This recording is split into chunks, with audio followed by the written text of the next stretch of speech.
Muy bien. Lo primero es, ¿qué sintió Jesús cuando él estaba ahí en ese lugar? Compasión. Muy importante. Compasión ante la necesidad de ellos.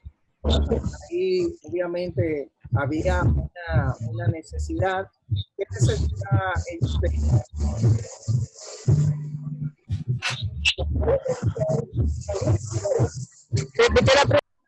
¿Qué necesidad ellos tenían? Tenían hambre. Ok. Estaban hambrientos. Inmediatamente que dijo que él tenía compasión. ¿Compasión por qué? Porque no tenían pastor. Exactamente. Eran como ovejas que no tenían pastor. Es decir, nadie estaba guiando a ese grupo. Entonces, me gustaría saber qué tiempo transcurrió de ahí a cuando se acercan los discípulos a Jesús.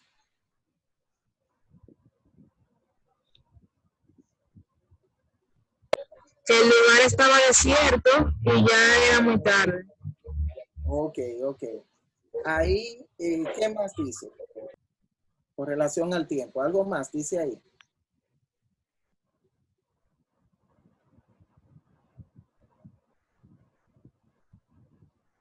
Que la hora estaba muy avanzada. Exactamente. El término aquí de la hora avanzada, que es lo que es que ya el sol estaba cayendo. Para ellos cuando cae el sol es casi el día siguiente. Entonces está diciendo, mira, ya va a caer el sol y obviamente estas personas están aquí. ¿Quiénes se preocuparon por las personas o quién se preocupó por las personas?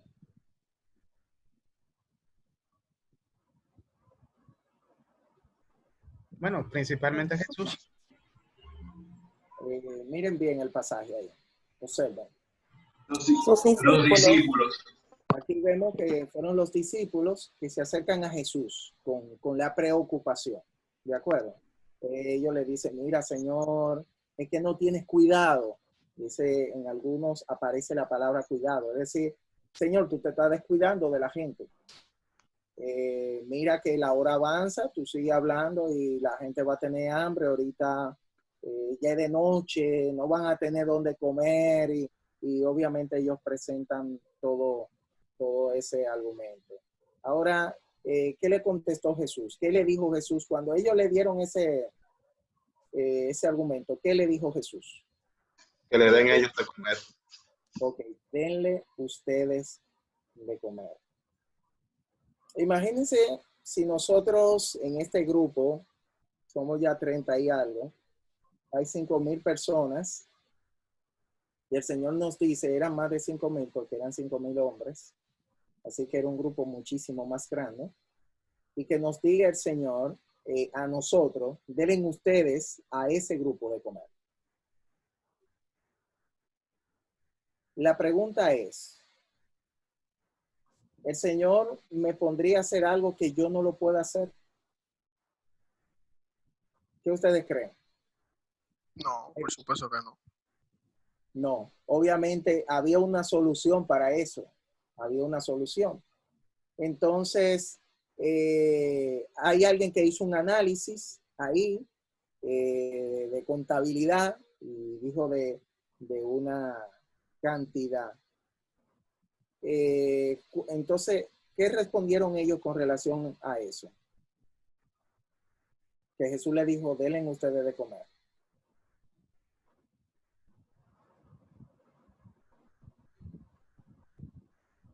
Bueno, ahí como yo lo... Compremos pan por 200 denarios y le demos de comer a toda esta gente. Me gustó ese énfasis. Sí, como un sarcasmo. Sí, el caso es que él dijo, mira, 200 denarios no va a dar para tantas personas. Obviamente un denario sería la comida el dinero que tú puedes producir en un día. Digamos que la persona gane no sé, 600 pesos diarios. Entonces 600 de pan son muchos panes, pero son más de 5,000 personas. Entonces él está diciendo, esto no va a dar para la persona. Hay algunos que creen que ellos tenían esa cantidad. Es decir, como ellos se movían, ellos tenían que buscar a veces hospedaje, tenían que comer en los sitios, vamos a decir, restaurantes o sitios que preparan comida, en comedores. Entonces, o ellos comprar la comida y hacerlo en el campo porque ellos andaban de una manera itinerante. Entonces, ellos manejaban una cantidad de dinero y quizás esa era la cantidad que tenían y dijeron, óyeme, porque tenemos 200 y eso no da para nada. Puede ser que haya sido así. El caso es que el Señor hizo el milagro. ¿Y cuántas cestas recogieron? 12.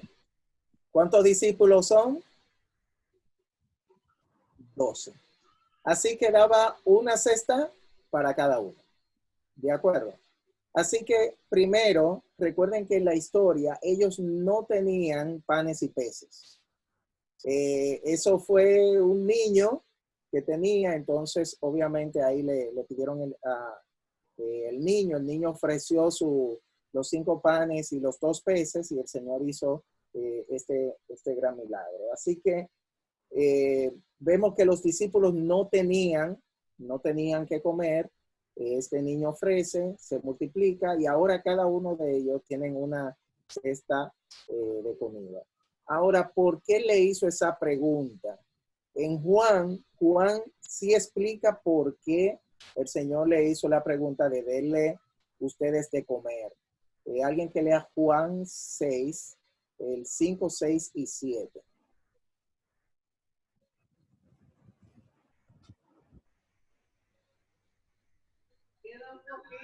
Cuando alzó Jesús los ojos y vio que había venido a él gran multitud, dijo a Felipe, ¿de dónde compraremos pan para que coman estos? Pero entonces decía para probarles, porque él sabía lo que había de hacer. Felipe le respondió, 200 denarios de pan no bastarían para que cada uno de ellos comase un poco. Ok. Aquí vemos una posición de Jesús. ¿Por qué le hizo esa pregunta? Y esa es la pregunta. ¿Por qué el Señor entonces lo desafió a ellos para diciéndole, dele ustedes de comer? ¿Para qué? Según el verso. Para probarlos. Para probarlos. El Señor estaba probando su corazón. Estaba probando para ver si ellos podían realmente confiar en el poder de Dios. Él sabía qué tenía que hacer. Pero el caso es que el Señor estaba probando. Y con esto, obviamente entendemos que Dios no está probando ahora mismo con lo de la pandemia. A ver qué es lo que hay, si realmente nosotros podemos confiar en Él. Lo que realmente está en nuestra vida y en nuestro corazón. Obviamente, ellos se fueron por la parte lógica. Aquellos que llevamos ministerio, a veces cuando se presenta un problema, nosotros cumpliendo el trabajo de Dios, decimos, no, pero es que eso no puede ir porque no tenemos dinero. Pero no vamos hacia dónde. ¿Dónde es que tenemos que ir? Cuando estamos cumpliendo el trabajo que el Señor nos envió. Hacia la fuente. Ok, ¿quién es la fuente? Jesús. Jesús. ¿Ustedes saben por qué? Porque Jesús sabe lo que se tiene que hacer. Amén. Jesús es el que va a hacer el milagro. Ellos estaban descansando en la parte lógica, en la parte de los recursos. Recuerden que estamos hablando de que ellos mentalmente estaban siguiendo a los otros grupos religiosos. Entonces, bueno, no hay dinero. Si no hay dinero, esto no se puede. Es lo que estaba diciendo Felipe. No se va a poder porque el dinero no alcanza, no vamos a llegar. Y vemos que ellos no estaban confiando en el poder de Dios. Obviamente uno de ellos le presenta al niño y entonces vemos que el Señor hace el milagro. vemos un comportamiento de Jesús en Juan 6, 14 y 15. ¿Qué pasó ahí en esos versículos?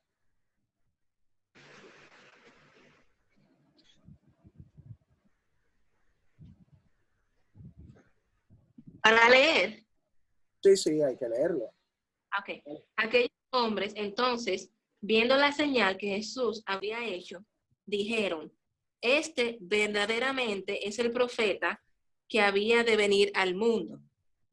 Pero entendiendo Jesús que iban a venir para apoderarse de él y hacerle rey, volvió a retirarse al monte él solo. Ok. La pregunta es, ¿por qué, si Jesús fue con los discípulos, por qué él se retira solo? Y se fue al monte, él solo.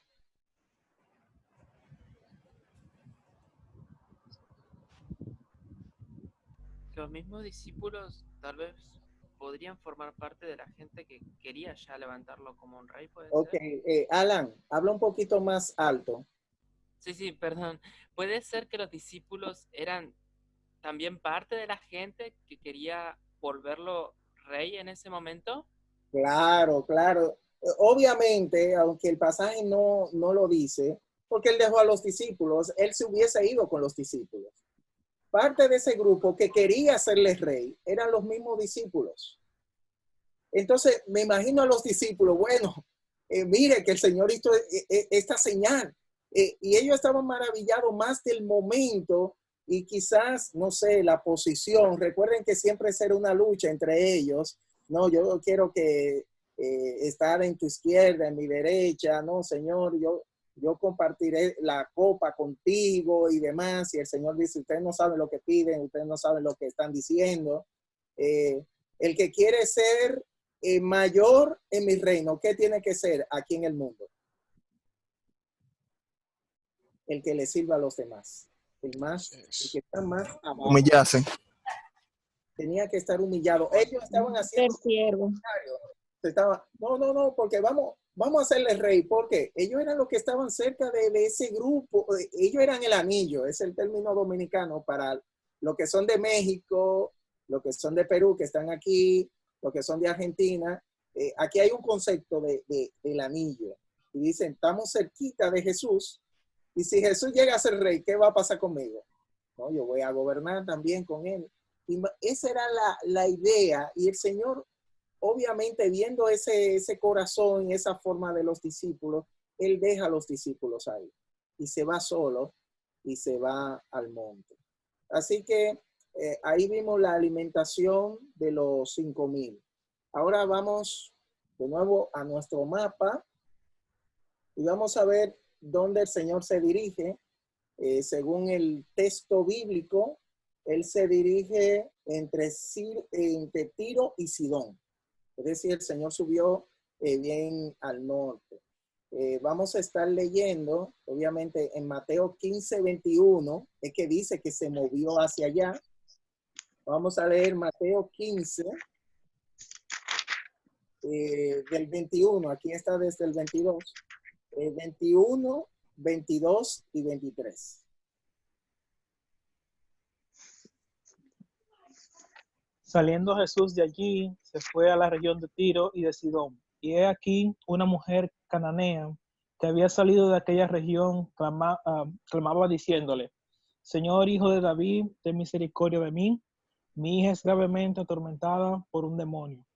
Pero Jesús no le respondió palabra. Entonces, acercándose a sus discípulos, le rogaron diciendo, despídela, pues da voces tras nosotros. Ok, aquí vemos, se conoce como la mujer cananea, pero en Marcos aparece como que la mujer era griega y de la nación sirofenicia como nación. Es decir, era una extranjera notablemente. Ellos se dieron cuenta de lo diferente que era esta mujer con relación a lo que son los judíos. Ella quizás vivía ahí, en ese lugar. Si recuerdan el mapa, tanto Tiro como Sidón están cerca del mar Mediterráneo, por lo tanto había un gran movimiento comercial y eran unos puertos que habían personas de otras naciones que a veces hacían vida en esos puertos porque había mucho movimiento de dinero. Entonces, quizás era el caso de esta mujer, que esta mujer era griega, naturalizada griega, pero que realmente ella era sirofenicia y estaba viviendo ahí en esa región, conocido como la mujer también cananea. Vemos una reacción extraña de Jesús. ¿De acuerdo? Y aquí quizá podríamos comprender un poco por qué el Señor estaba comportándose así. ¿Qué es lo que ella le estaba diciendo al Señor cuando le seguía? Que sanara a su hija, que tenía un demonio que le estaba atormentando. Ok. ¿Y cómo se refería ella al Señor? Hijo de David. Hijo de David. Señor, hijo de David. Exactamente. Primero, Señor. Ella le reconocía como Señor. Y cuando dice hijo de David, ella lo estaba reconociendo como el Mesías. El Mesías que estaba prometido. Y le dice, ten misericordia de mí. Es decir, ten piedad de esta miserable. Es más o menos, si desglosamos qué significa misericordia, es tener amor por un miserable o un favor hacia un miserable. Ella dijo, yo soy una miserable, mira cómo está mi hija. ¿Cuál fue el comportamiento de Jesús? La ignoró en buen dominicano. Ok. ¿Ustedes han visto que Jesús haga eso? No. No. Sí. Obviamente, después de este pasaje, todas las personas, inclusive de otras naciones, que se le acercaba a Jesús, Jesús siempre se detenía. Pero en este caso, Jesús estaba ignorando. No vamos a entrar en todos los detalles. Lo único que quiero destacar, que es el punto, ¿cuál fue el comportamiento de los discípulos?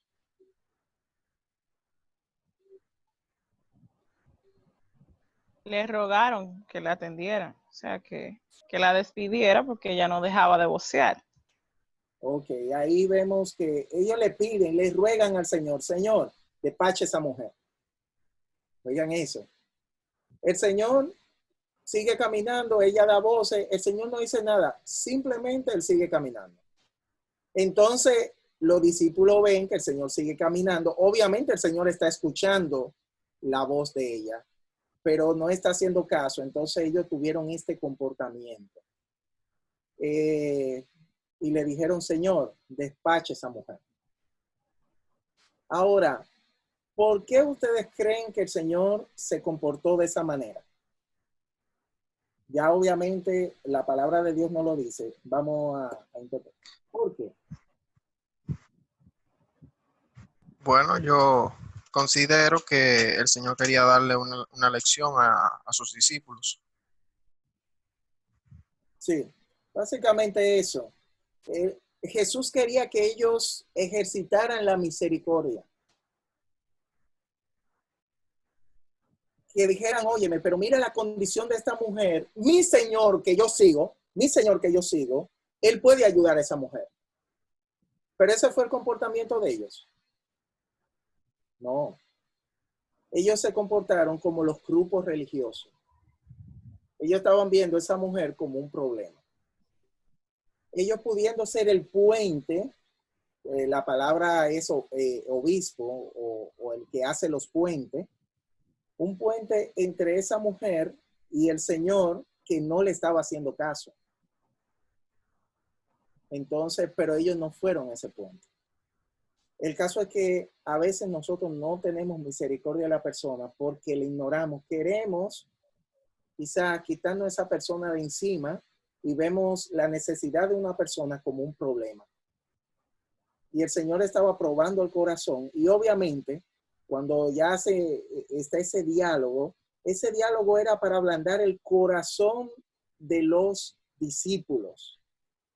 porque él le dijo, no, es que yo no puedo como gastar el tiempo en personas que no sean de mi región. Yo vine a mi gente, yo vine a los judíos, tú no eres judía.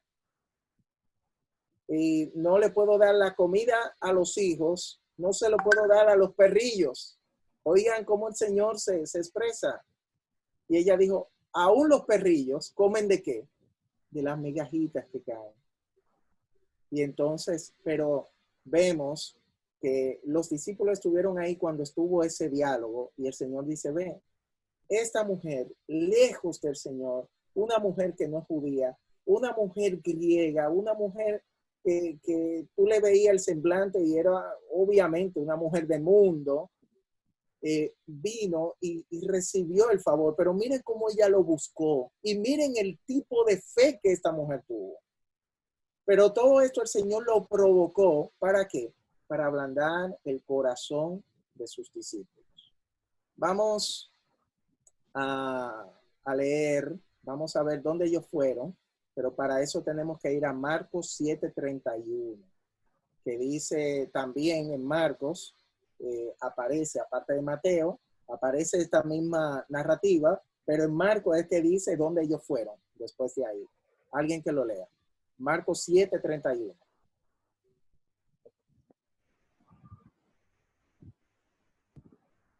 Raúl, ¿ha podido grabar?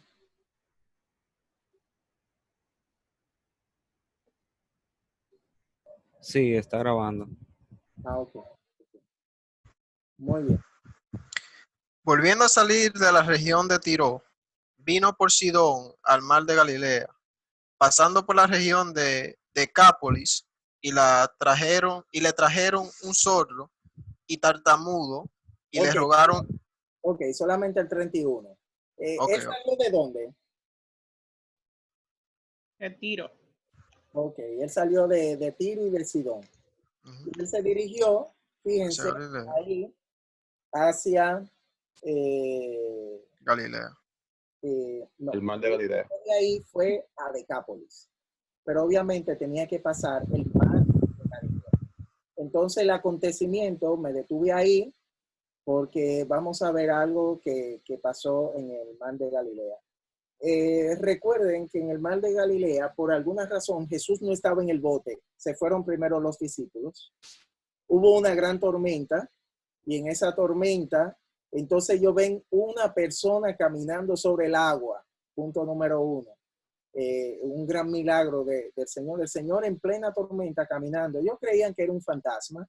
Juan le dice, miren, me parece que es el Señor. Ese no es un fantasma. Ese es Jesús que está caminando sobre el agua. Y Pedro le dice, si tú eres Jesús, haz que yo llegue donde tú estás. Entonces, a Pedro también caminando sobre el agua, siguiendo al Señor. Pero al ver las olas y dejar de ver al Señor y de escucharle, obviamente comienza a hundirse. Lo saca, sube a la barca, y el Señor los vientos y la tormenta se detengan. Así que vemos como muchos milagros reunidos en ese espacio de tiempo. Jesús camina sobre el agua, hace que Pedro camine sobre el agua y él hace una obra de portento, haciendo que la naturaleza le obedezca delante de ellos. Entonces, vamos a ver qué dice Marcos, a ver cuál fue el corazón de Jesús. En medio de todo este gozo de triunfo y demás, vamos a ver en qué estaba pensando Jesús. Marcos 6, 51 y 52.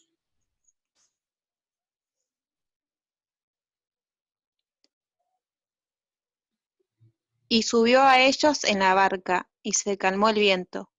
Y ellos se asombraron en gran manera, y se maravillaban, porque aún no habían entendido lo de los panes, por cuanto estaban endurecidos sus corazones. Amén. Miren qué caso. ¿Cómo estaban los discípulos en ese momento ahí en la barca?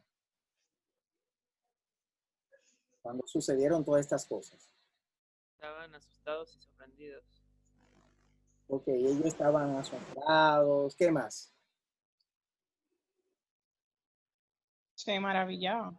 Y ellos estaban maravillados. Eso es algo increíble. Imagínense que nosotros estemos en nuestro ministerio y veamos el poder de Dios. El poder de Dios en ese nivel.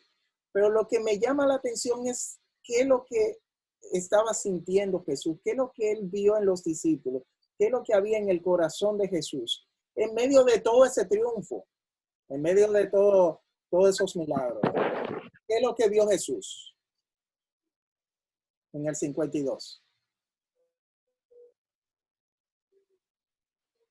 Que su corazón se endurecido.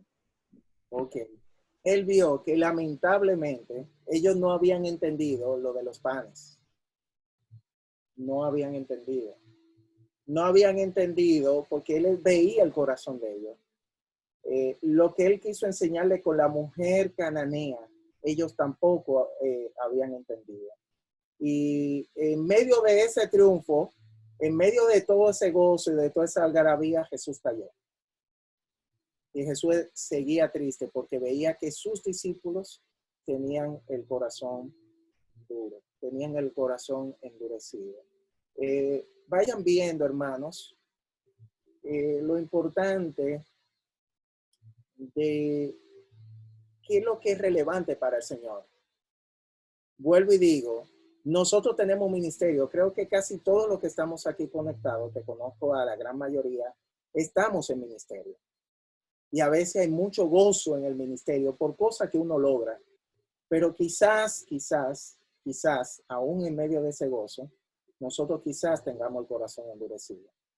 Entonces, obviamente, el Señor nos estaba gozando, pero el Señor iba a seguir haciendo su trabajo con los discípulos.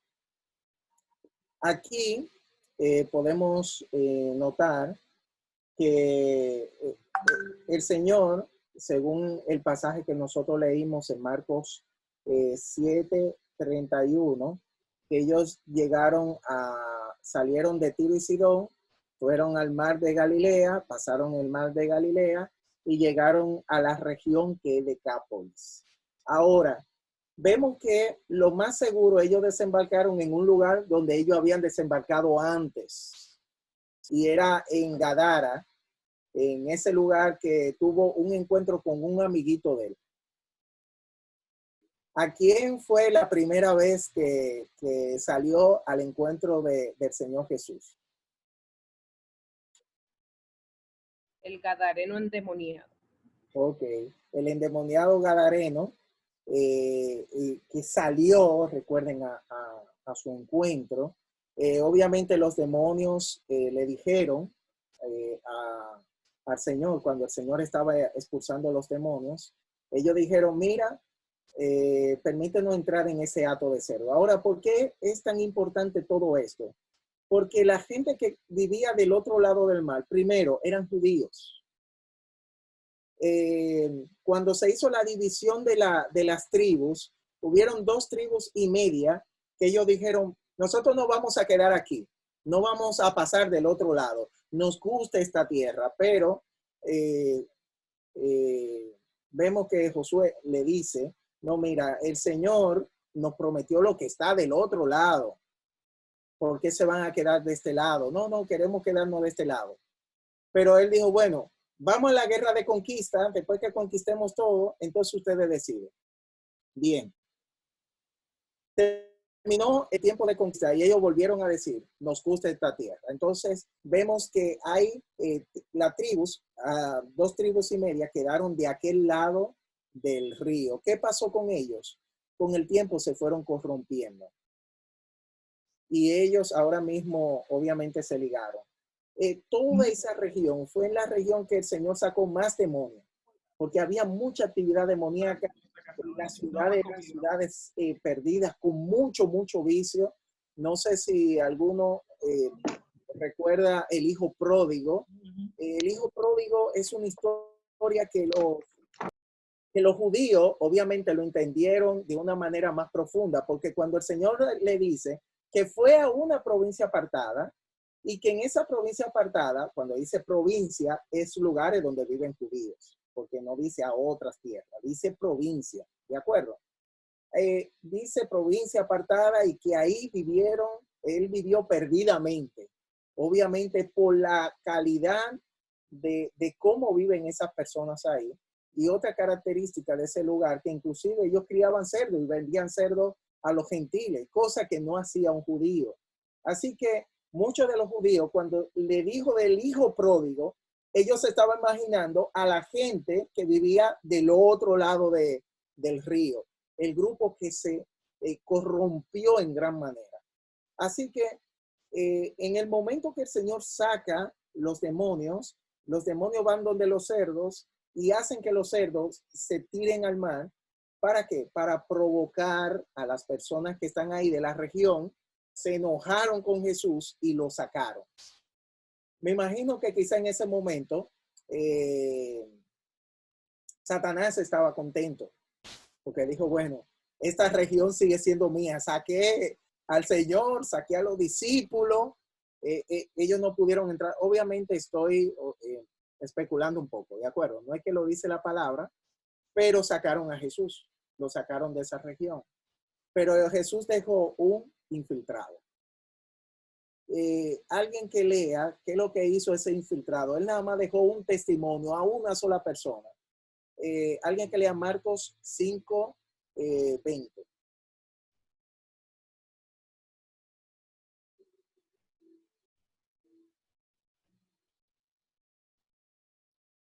Está ahí en la pantalla, Marcos 5:20. Él le dijo que callara y vamos a ver qué hizo este hombre. Se fue y comenzó a publicar en Decápolis cuán grandes cosas había hecho Jesús con él, y todos se maravillaban.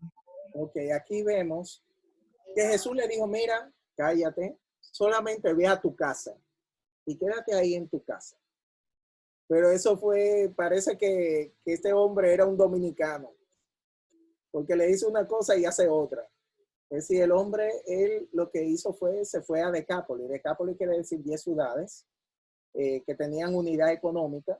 Y entonces él fue a ese lugar, habló de las maravillas del Señor. Quizá la persona le conocían y las personas comenzaron a maravillarse. Eso había pasado meses después.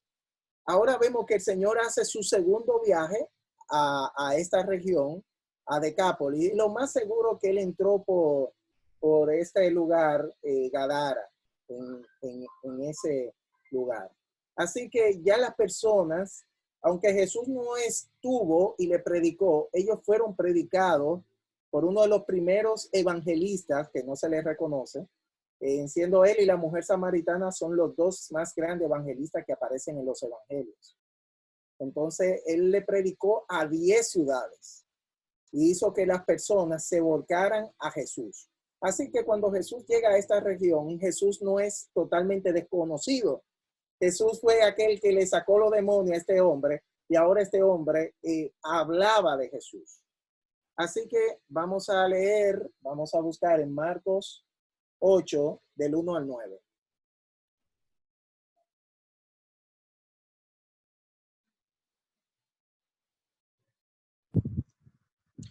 En aquellos días, como había una gran multitud y no tenían qué comer, Jesús llamó a sus discípulos y les dijo, tengo compasión de la gente, porque ya hace 3 días que están conmigo y no tienen que comer.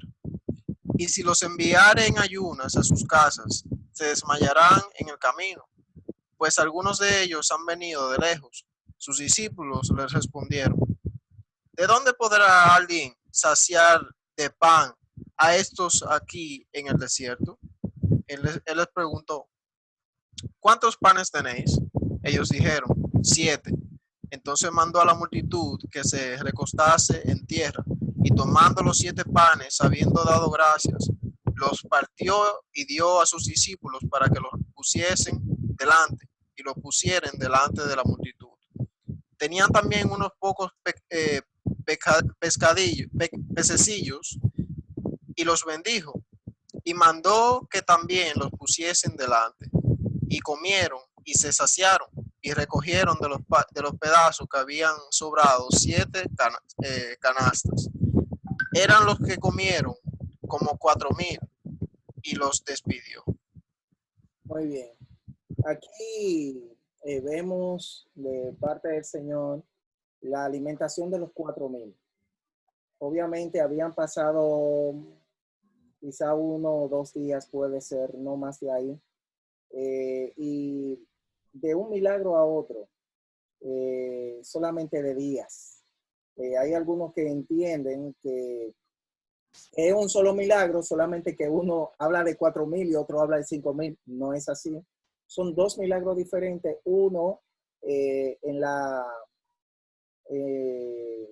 región donde se movían los judíos y otro era del otro lado del río, por la región de Decápolis. Ahora, Jesús, ¿qué sintió? Compasión. Compasión. Muy bien. Obviamente, él sintió compasión en la otra ocasión. Eso le movió el corazón al ver de nuevo una multitud de personas. Él antes de eso había hecho unos milagros. Ahora, ¿qué tiempo transcurrió? Él estaba hablando con la gente. ¿Qué tiempo transcurrió? 3 días. 3 días. 3 días. Si pasó un día, el Señor hablando, 2 días y el Señor estaba con la multitud, 3 días y estaban con la multitud. ¿Qué es lo que le llama la atención?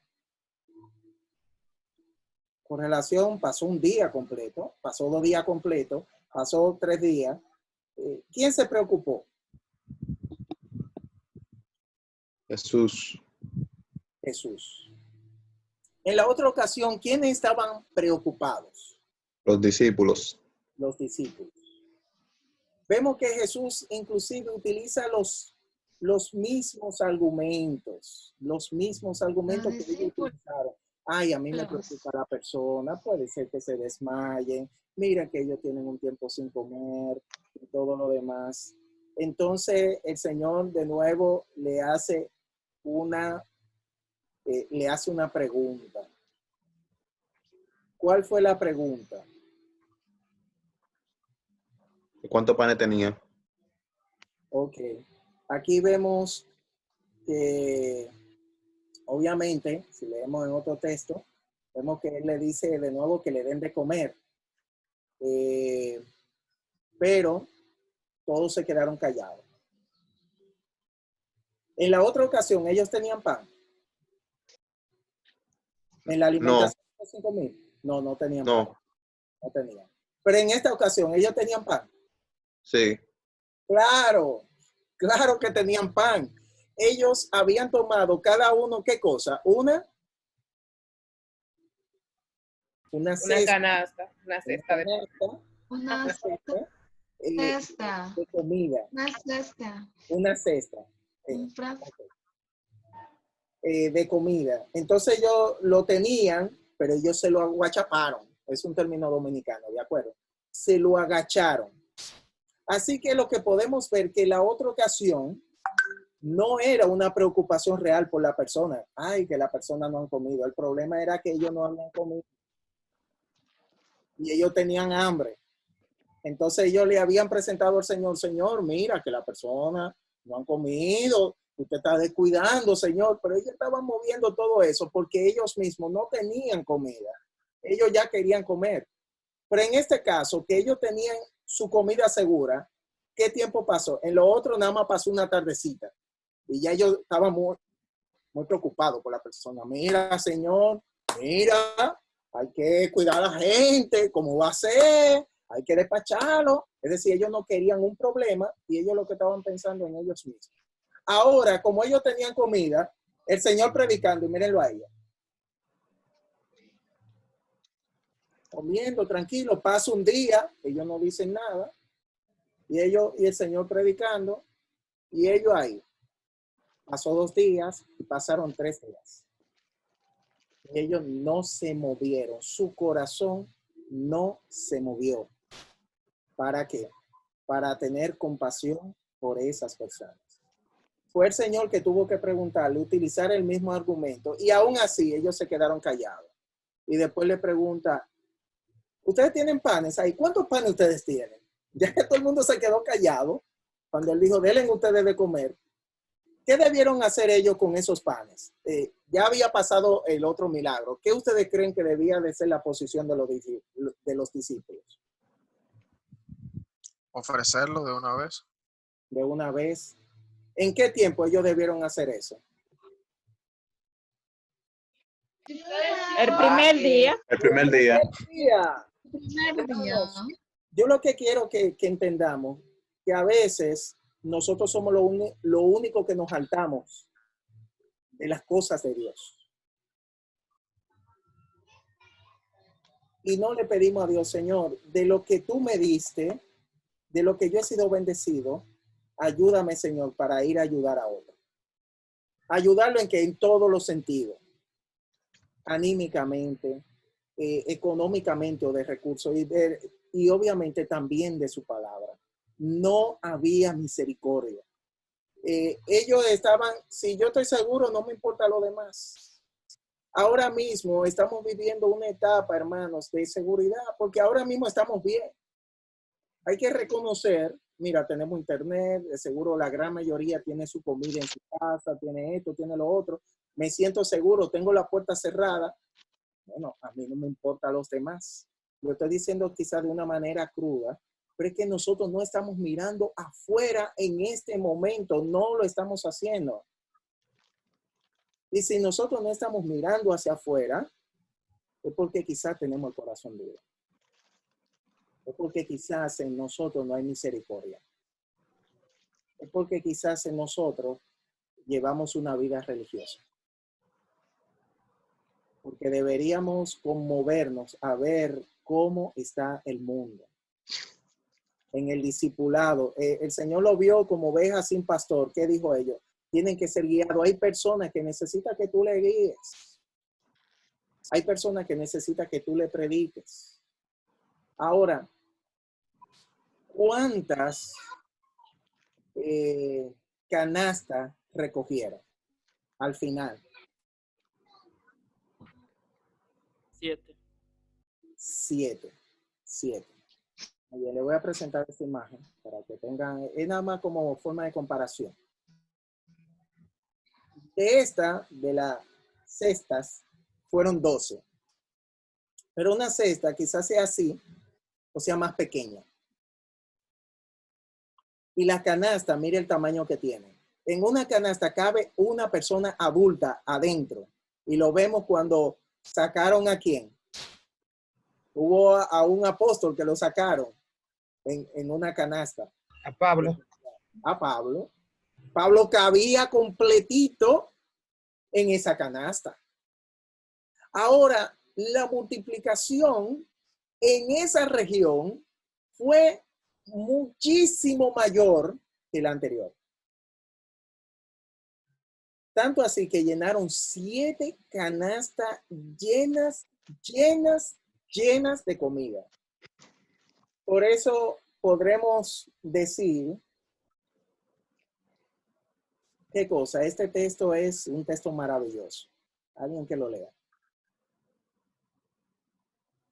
Romanos 5:20. Pero la ley se introdujo para que el pecado abundase, mas cuando el pecado abundó, sobreabundó la gracia. Amén.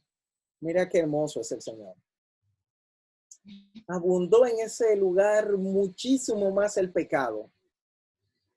De sobremanera. Eran sitios que había mucho endemoniado, mucha prostituta, había mucha corrupción, había un libertinaje excesivo, había todo eso. Y ahí el Señor sobreabundó la gracia en ese lugar. Ahora, después que pasó ese momento, simplemente vamos a regresar al momento inicial, donde comenzó todo. Cuando ellos se retiran, se suben a la barca, llegan quizás a una casa, una casita que quizás ellos alquilaron,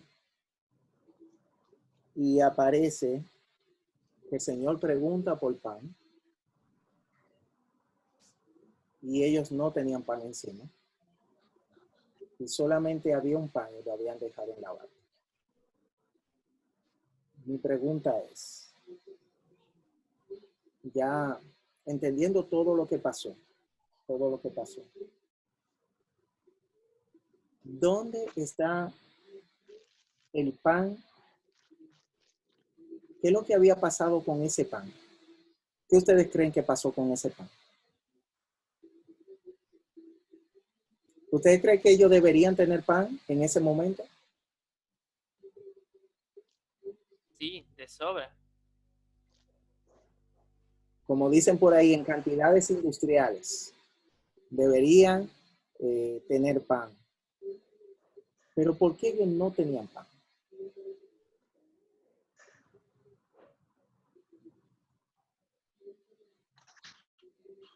Es una suposición, aquí no lo dice, ¿de acuerdo? ¿Por qué ustedes creen que ellos no tenían ningún pan encima? Porque no habían entendido. ¿Cómo es? Porque no habían entendido aún. Bueno, tuvo que haber una acción, porque de que tú no entiendas no quiere decir que tú no tengas pan en ese momento si habían 7 canastas llenas de pan.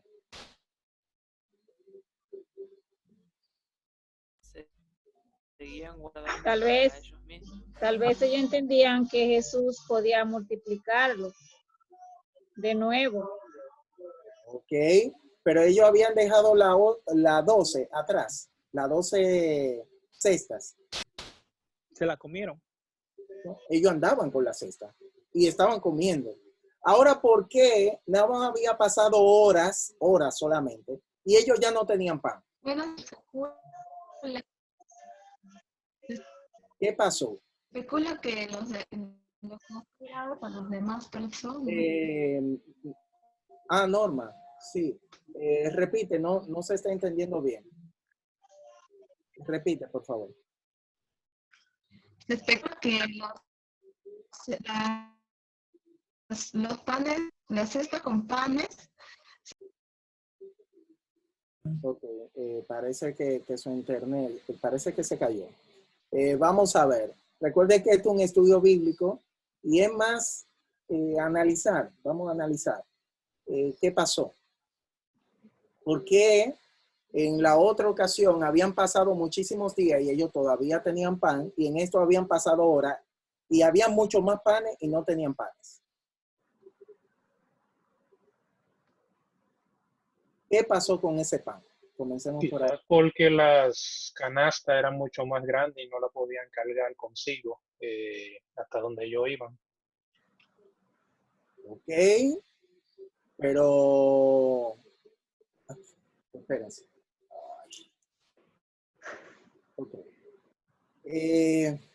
Ok, pero eso tiene solución, porque ellos andaban ¿con qué? Para cargar. En un barco. Ellos andaban con cestas. Entonces ellos podían pasar de la canasta a la cesta. Pero lo que dice la palabra de Dios que ellos no tenían pan. Inclusive el que tenían lo habían dejado en la barca. Tal vez porque ellos esperaban de que el Señor proveyera más para que ellos así tuvieran más para guardar para ellos mismos. Ok, lo que pasa es que había pan de cantidades industriales ya. Es decir, ¿para qué querer mucho más pan? Muy bien. Ustedes ven que estoy forzando un poquito. Pues que quiero que analicemos qué pasó con el pan. Es la pregunta que yo estoy diciendo ahora. ¿Qué pasó con el pan? Lo olvidaron. Ok. Lo olvidaron. A ver. Lo olvidaron. Lo dejaron. Por aquí. Ok. Alguien lo dijo. Yo creo que fue a propósito. Lo dejaron a propósito. Dejaron ese pan, todos esos panes botados. Lo dejaron por ahí. Quizá ese pan de la barca era de los panes que le quedaron de ellos. Pero dejaron todo ese pan. Y ahí el Señor le pregunta, ¿y los panes? No tenemos pan. ¿Cómo es que ustedes no tienen pan? ¿Por qué ellos dejaron todo ese pan botado y el otro pan, ellos estaban comiendo de ese pan? Por la religiosidad. ellos obviamente estaban iguales que los fariseos. Yo no voy a comer cosas de gente contaminada. Yo no quiero compartir con esas personas. No me interesa. No me interesa cómo están. No me interesa sus panes. No me interesa el milagro. Aunque el Señor hizo un milagro, yo no quiero saber de esa persona. Hermanos, y ahí el Señor le dice, tengan mucho cuidado con la posición de los herodianos, con la levadura o la doctrina de los fariseos y de la doctrina de los saduceos. Aquí obviamente fue un momento difícil, porque puede ser que quizá el Señor nos haga la misma pregunta: ¿dónde está el pan que te dio? El Señor hizo un trabajo con personas que están alrededor de nosotros y Él está diciendo: ¿dónde está ese pan? ¿Dónde está? ¿Dónde lo dejaste el pan? El Señor ha puesto quizá personas alrededor de nosotros y no hemos tenido compasión con esas personas. Quizás tenemos una vida religiosa, pero hemos dejado el cuidado de las personas. Entonces, vemos al Señor que divide muchas cosas. Puede ser que el ministerio que yo esté haciendo, así como los herodianos hacían su propio ministerio, crearon su propio templo, pero lo hicieron con sus propias fuerzas, sin el Señor. Y el Señor lo que quería en cada una de esas ocasiones: utilicen mi poder, confíen en mí. A veces no ayudamos a la persona porque digo, bueno, no puedo. Y ahí nos vamos por la parte lógica. No tengo el recurso. Recuerda a los saduceos, ellos nada más piensan en la parte del dinero. No tengo, y como no tengo, y a veces no ayudamos. No quiero tampoco que entendamos de la parte económica. Es que realmente la vida cristiana, sin nosotros tener una genuina cuidado hacia las personas, es solamente una mera religión. Santiago, lean el libro de Santiago. Por eso es que el libro de Santiago habla de hechos. Tenemos que presentar hechos. No es algo de boca: ay, yo te amo, hermano, ay, qué lindo, nos vemos todos, muy bien. No. Si realmente, mientras él está bien, yo le saludo. Mientras está mal, vamos a orar por él. ¿Qué dijo el Señor? Si tú tienes forma de que ayudar, hermano, ore. Eso es lo que le está diciendo el Señor. Ve y ayuda a tu hermano. No le diga: ven, hermano, vamos a orar, que tú tienes ese problema. El Señor que está en los cielos te va a ayudar. Y nosotros ahí agachaditos. Entonces, primero, si estamos en un ministerio, debemos de confiar no en nuestra propia fuerza, nuestra capacidad, nuestros recursos, confiar en el Señor. ¿Cuándo fue la última vez que mi ministerio yo lo presenté frente a Dios y las necesidades de corazón? O si simplemente hemos visto los problemas y hemos sacado la cuenta como Felipe. Bueno, tenemos 200 denarios, hay más de 5,000 hombres, saco la cuenta, no, esto no se puede, Señor, porque mira, no dan los cálculos. Y no confiar en el poder de Dios. Que nuestras raíces no sean en el mundo. Ellos estaban apegados en el mundo. Obviamente, bueno, yo voy a tener poder, voy a reinar, voy a hacer esto. Y ellos lo que estaban pensando era en el mundo en ese momento. Quizás nosotros estamos pensando mucho en el mundo. No estamos pensando en el cielo. Ellos pensaban solamente en su necesidad. Si mi necesidad está cubierta, no me importa los demás. Los demás que resuelvan. Porque ya yo tengo mis recursos, tengo esto. Mas, sin embargo, el Señor siempre quiso y lo forzó a ellos. Mira a los demás, mira la necesidad de los demás, ocúpate de la necesidad de los demás.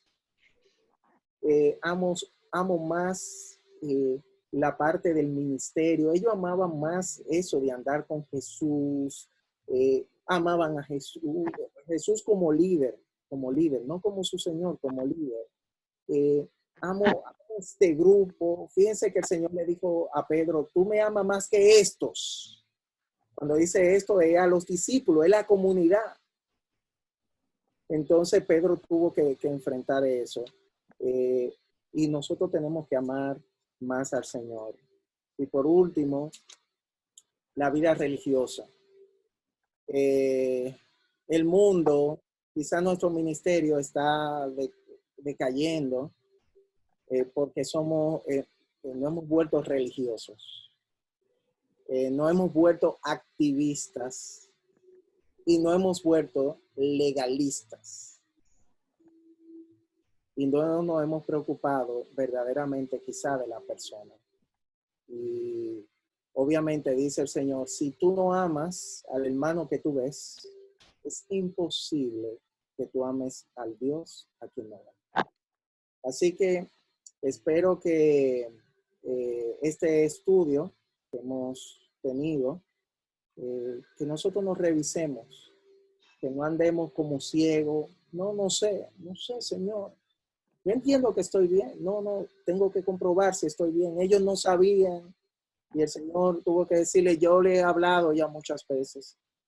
Y el Señor ha creado esta pandemia quizá para nosotros detenernos como individuo, como iglesia y meditar cómo es que estoy haciendo el ministerio. ¿Cómo es que estoy trabajando en la iglesia? ¿Realmente amo a las personas? ¿Le busco? Yo le hablo a una prostituta o me alejo, quizá en alguna hermana. Yo vi una hermana que hubo una vez que una le iba a tocar y ella se echó para atrás, bueno, porque se notaba que era una mujer de la calle, esta mujer muy sucia. A veces los borrachos, los homosexuales, por decirle a algunos cuantos, lesbianas, esa gente, y quizá lo vemos como los discípulos, no quiero saber nada de esa persona, y no le presentamos el amor del Señor. Y hay hermanos que están en la iglesia, nuevos creyentes, yo le doy clase a los nuevos creyentes. Pregúntese a quiénes de los nuevos creyentes ustedes conocen en su iglesia, a quiénes han tratado, le han ayudado en algo a los nuevos creyentes. Y si evangelizamos, estamos discipulando sí o no, quizás no estamos haciendo nada de eso, estamos en la iglesia y quizás lo que tenemos es una posición religiosa, hacemos actividades o quizás tenemos una posición legalista frente a Dios. Todas esas cosas dañan a la iglesia. Así que espero que este estudio por lo menos nos despierte y ver qué es lo que realmente el Señor está esperando de nosotros. Lo importante de esto es que en todo estaban trabajando los discípulos. Todos los discípulos estaban trabajando en la obra del Señor, pero al mismo tiempo no estaban haciendo la obra del Señor. Oigan qué contrariedad. Para ellos estaban bien, para Dios ellos estaban mal. Así que saquemos un tiempecito para meditar y pensar en las personas que he estado ignorando, a las personas que no he buscado, y que el Señor nos dé la sabiduría. Obviamente el Señor está esperando que yo diga, yo no puedo, Señor. Ayúdame. Señor, cambia mi corazón. Ayúdame para que yo pueda ayudar a los demás. Lo imposible es posible con Dios. Así que si alguien quiere, hay un espacio ahora mismo, aportar algo o algo que le llamó la atención o algún comentario X con relación a lo que hemos tratado, es el momento.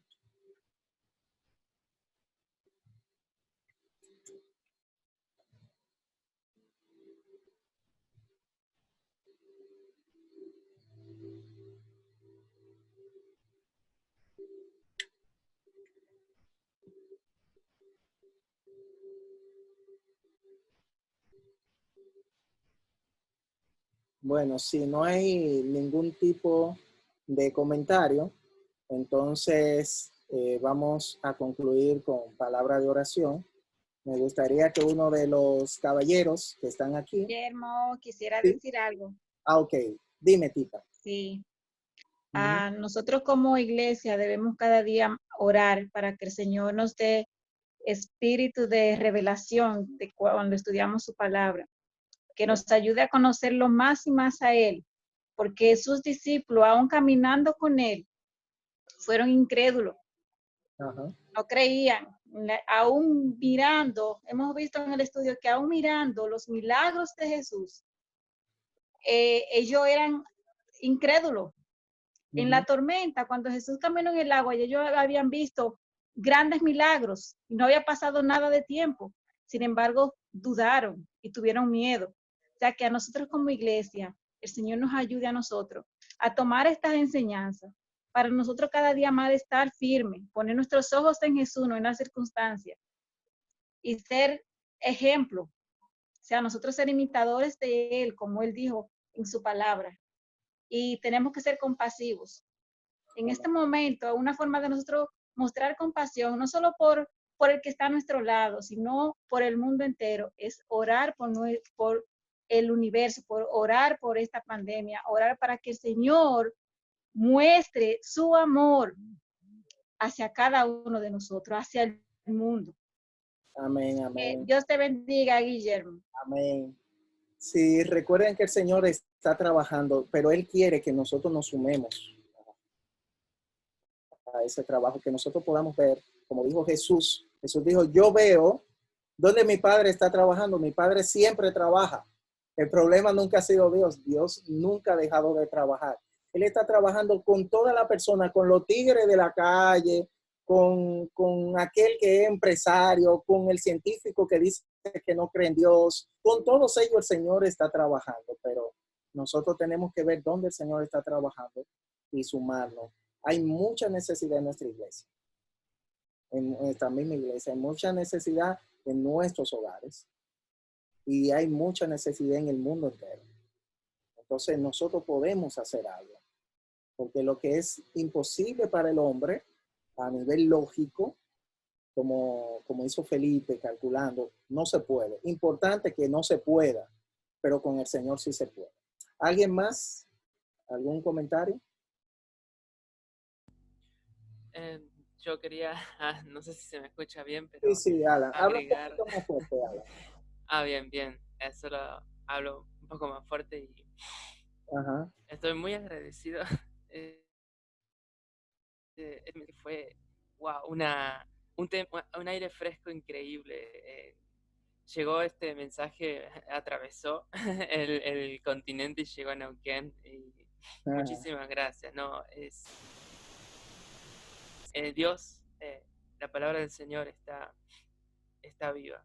Y eso fue justamente lo que alcanzó a tocar. No.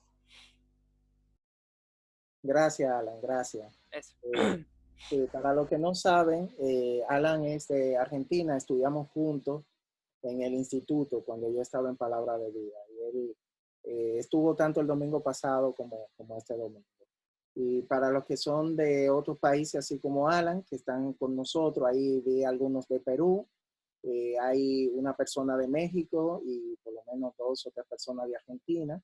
Nos sentimos muy contentos. Solamente me resta decirle que de nuevo vamos a mover la parte del estudio, porque en nuestra iglesia entendíamos que iban a dar culto los domingos a las 6 de la tarde, entonces no queríamos obviamente obstaculizar el culto, pero el grupo de oración se movió a su posición inicial, que era 7:30. A las 7:30 nosotros nos reunimos y oramos. Ahora mismo ya habrá terminado esa reunión, por eso hay muchos que no están aquí. Así que para el próximo domingo nosotros vamos a seguir estudiando la palabra de Dios. Espero que nos podamos gozar, pero también ser desafiados y que podamos hacer las modificaciones que Dios quiere en nuestro corazón y en nuestra vida para su gloria y para su honra. Así que ya saben, para el domingo que viene es a las 6 de la tarde. Ya va a ser a las 6 de la tarde. todo este tiempo. Hay un tema nuevo, muy interesante. Espero que puedan estar.